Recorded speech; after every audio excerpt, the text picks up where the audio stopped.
So ముందుగా మనం పిఠాపురం నియోజకవర్గం చూసుకుందాం. సో పిఠాపురం నియోజకవర్గం సంబంధించి కూడా అక్కడ ఎవరు గెలవబోతున్నారు, ఎందుకంటే ఇటు వైసీపీ నుంచి కూడా వంగ గీత అటు అభ్యర్థిగా ఉన్నారు, అలాగే ఇటు కూటమి నుంచి కూడా జనసేన అధినేత పవన్ కళ్యాణ్ కూడా అక్కడ బరిలో ఉన్నారు. సో వీళ్ళిద్దరి జాతకాలు ఏ విధంగా ఉన్నాయి, సో అక్కడ పిఠాపురం సంబంధించి కూడా వాళ్ళు ఎవరు ఏ అభ్యర్థి అక్కడ గెలవబోతున్నారు కూడా మన దగ్గర గురూజీ ఉన్నారు. గురూజీ మాటలు అడిగి తెలుసుకునే ప్రయత్నం చేద్దాం. సో కొంత టోటలీ డిఫరెంట్గా, అంటే ఆల్రెడీ ప్రజల దగ్గరికి వెళ్ళి ప్రతి ఒక్క పబ్లిక్ టాక్ అయితే తెలుసుకుంటారు, కానీ మనం కొంచెం డిఫరెంట్గా కూడా వారి జ్యోతిష్యం ఏ విధంగా ఉంది, వాళ్ళు గెలవబోతున్నారో లేదా అని కూడా తెలుసుకునే ప్రయత్నం అయితే చేద్దాం. సో నమస్తే గురూజీ. నమస్కారం. సో బాగున్నారా? అవును. సో ఎమ్మెల్యే ఎలక్షన్లకు సంబంధించి కూడా ఏపీలో నువ్వా నేనా అంటూ కూడా ఢీ కొట్టుకుంటూ కొనసాగుతుంది. సో ముందుగా పిఠాపురం నియోజకవర్గం ఒక హాట్ టాపిక్గా మారింది. సో ఈ పిఠాపురం నియోజకవర్గం సంబంధించి కూడా అక్కడ వైసీపీ నుంచి కూడా వంగ గీత అభ్యర్థిగా ఉన్నారు, అలాగే ఇటు కూటమి నుంచి కూడా జనసేన అధినేత పవన్ కళ్యాణ్ బరిలో ఉన్నారు. సో ఇద్దరి జాతకం ఏ విధంగా ఉంది, సో పిఠాపురం గడ్డ ఎవరి అడ్డా కాబోతుందో కూడా తెలుసుకునే ప్రయత్నం చేద్దాం. ఒకసారి మన జానకిరామ్ని అడిగి ఒకసారి మాకు ఎవరు గెలుస్తారో వారి జాతకాలు అయితే చెప్తారా? ఎవరి పేరు చెప్పండి. సో వైసీపీ నుంచి వంగ గీత అక్కడ అభ్యర్థిగా ఉన్నారు, సో వారి జాతకం ఏ విధంగా ఉందో ఒకసారి. జానకిరామ్ వైసీపీ తరపు నుంచి వంగ గీత గారు పోటీతో చేస్తున్నారు. పిఠాపురం నియోజకవర్గం నుంచి అధికార పక్షం నుంచి వారి జాతక బలం ఎలా ఉంది, రాజయోగం ఉందా లేకుంటే ఇబ్బంది పడే యోగం ఉందా చూడు జానకిరామ్. ముఖ్యంగా వారి జాతకంలో షిరిడి సాయిబాబా వచ్చిండండి. చాలా వరకు మాత్రం శాంత స్వరూపం ఉంటుంది, అలాగే వనదేవతలు వచ్చినండి ఉగ్ర స్వరూపం కూడా ఉంటుంది వారి జాతక బలంలా. కానీ ముఖ్యంగా వంగ గీత గారి జాతకంలో చూడాలంటే పట్టుదల చాలా ఉంటుందండి. రాజకీయ యోగం మాత్రం చాలా వరకు కలిసి వచ్చే అవకాశం ఉంటుంది వారి జ్యోతిష బలంలా. వారికి ఎంత మంచి ఫలితం ఉంటుందో అన్ని ఇబ్బందులు కూడా ఉంటాయి. కానీ ముఖ్యంగా అధికార పక్షం నుంచి వారు పోటీ చేస్తున్న మాత్రం వారి జాతకంలో చివరి టైంలో మాత్రం ఇబ్బందులు పడే అవకాశం ఉన్నదండి వారి జాతకంలో. ఓకే, సో చివరి టైంలో ఇబ్బందులు పడే అవకాశం ఉంది. చివరి టైంలో ప్రస్తుతంగా కొనసాగే అవకాశం ఉంది, చివరి టైంలో ఇబ్బందులు పడే అవకాశం ఉందండి. ఓకే, సో ఇప్పుడు జనసేన పార్టీ అధినేత అభ్యర్థి పవన్ కళ్యాణ్ గారి రాజకీయ భవిష్యత్తు ఏ విధంగా ఉంది, సో అక్కడ పిఠాపురంలో గెలవబోతున్నాడా లేడా అని తెలుసుకునే ప్రయత్నం చేద్దాం. ఒకసారి జానకిరామ్ని అడిగి పవన్ కళ్యాణ్ గారి జ్యోతిష్యం ఏ విధంగా ఉంది, సో అక్కడ గెలవబోతున్నాడా లేడా అని తెలుసుకునే ప్రయత్నం అయితే చేద్దాం. జనసేన కూటమి తరపు నుంచి పవన్ కళ్యాణ్ గారు పోటీ చేస్తున్నారు. వారి జాతక బలం రాజకీయ జీవితం ఎలా ఉంది, యోగబలం ఉందా లేక అనుకూలంగా ఉందా లేదా వ్యతిరేకంగా ఉందా, వారి జాతక బలంలో కలిసి వస్తా రాదా. పిఠాపురం తరపు నుంచి ఆ నియోజకవర్గంలో పవన్ కళ్యాణ్ గారి జ్యోతిష బలం చూడు జానకిరామ్.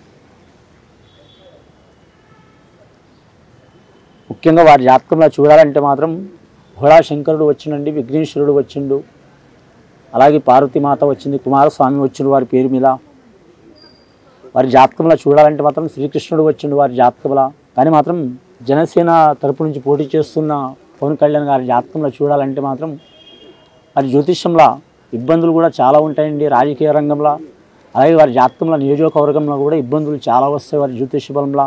అలాగే వారి జ్యోతిష్యం ప్రజలకు మంచి చేయాలనే ఆలోచనలు నడుస్తారు, కానీ అడగడుగున ఆటంకాలు వస్తుంటాయి వారి జాతకంలో.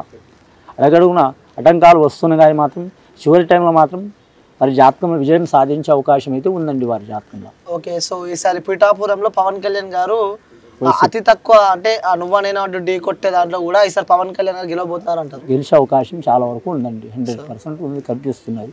శ్రీకృష్ణుడు వచ్చి నడిపించేది అతన్ని, నడిచేది అతని అన్నారు.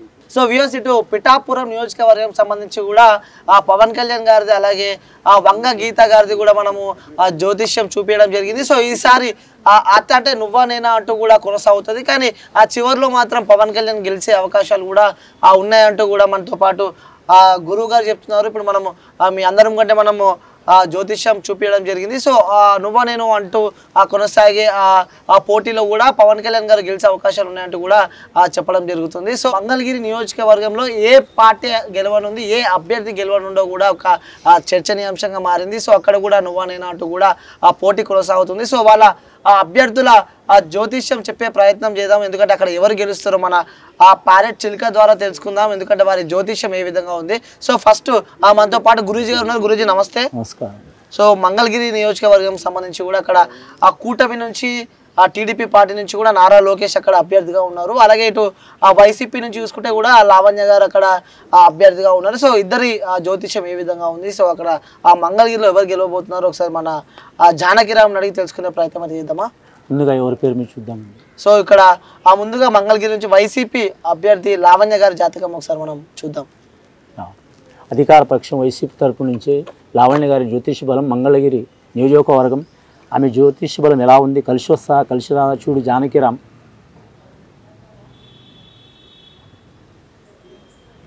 ముఖ్యంగా వారి జాతకంలో చెప్పాలంటే శ్రీకృష్ణుడు వచ్చిండండి వారి పేరు మీద అని వారి జాతకానికి చూడాలంటే మాత్రం చాలా వరకు మీకు రాజకీయ రంగంలో మాత్రం కలిసి వచ్చే అవకాశం ఉన్నదండి. కానీ మంగళగిరి ప్రాంతంలో మాత్రం ఆమె జాతకంలో మాత్రం దృష్ట యోగ బలం కలిసి వస్తుంది, కానీ చివరి టైంలో మాత్రం కొన్ని ఇబ్బందులు పాలయ్యే అవకాశం ఉందండి. అధికార పక్షం నుంచి వారి జాతకం రాజకీయ యోగంలో కలిసి వస్తుంది, కానీ విజయం సాధించే యోగం మాత్రం చాలా వరకు అనుకూలంగా లేదండి వారికి. ఓకే, సో విజయం సాధించే యోగం అనుకూలంగా లేదంటారు. లేదండి. సో ఇప్పుడు కూటమి నుంచి అభ్యర్థి నారా లోకేష్ గారిది ఒకసారి చూద్దాం. సో జానకిరామ్ని అడిగి సో అక్కడ ఏ విధంగా ఉంది నారా లోకేష్కి తెలుసుకునే ప్రయత్నం చేద్దాం. ఒకసారి జానకిరామ్ని అడిగారు ఒకసారి. తెలుగుదేశం పార్టీ తరపు నుంచి నారా లోకేష్ గారి జ్యోతిష బలం ఎలా ఉంది, కలిసి వస్తా రాదా మంగళగిరి ప్రాంత యోగ బలం నుంచి నియోజకవర్గ యోగం నుంచి నారా లోకేష్ గారి జ్యోతిష బలం చూడు జానకిరామ్. వినాయకుడు వచ్చిండి వారి జాతకంలో, విఘ్ననాయకుడు వారి జాతకంలో. రాజకీయ రంగం నుంచి మాత్రం చాలా ఆటంకాలు వచ్చినాయి వారికి. వారి జాతకంలో చూడాలంటే మాత్రం చాలా ఇబ్బందులు పడుతూ ఒక దారికి వచ్చిన అవకాశం ఉంది వారి జాతక బలంలో. ఒక టైంలో మాత్రం అనుకోకుండా చేతులు అదృష్టం పెట్టినట్టు అనుకున్నారండి. ఇప్పుడైతే వారు చాలా వరకు అయితే హార్డ్ వర్క్ చేస్తున్నారు.